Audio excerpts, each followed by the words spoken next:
Hi guys! Welcome back to our YouTube channel. Please don't forget to like, share, and subscribe para lagi kayong updated sa mga video na i-upload ko sa aming YouTube channel.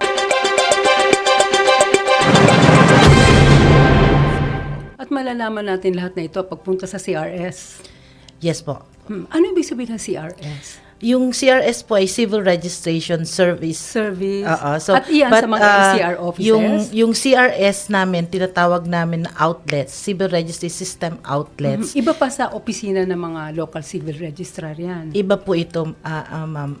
Ang ating pong local civil registrars ay under the direct administration po ng ating mga local chief executive. At sila po yung nagre-rehistro ng... Hindi ba nakakatulong natin ang LCR? Meron din po tayong mga partners natin no sa mga local civil registrars na tinatawag namin na BREX.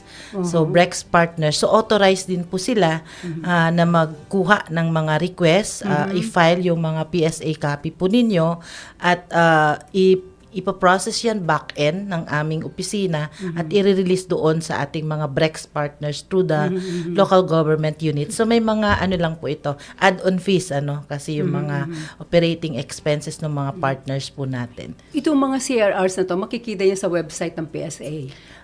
Lahat po yan, pupunta? opo, meron po tayong mga CRS outlets na PSA operated. Ito yung patakbo namin, Luzon hanggang Mindanao po. Meron na rin po tayo sa BARM, no? Halos lahat po ng probinsya, sa ngayon nga po ay 84. So, wino-work out po namin na lahat po ng mga probinsya ay magkaroon po ng isang online outlet po. Thanks for watching! Please don't forget to like, share, and subscribe!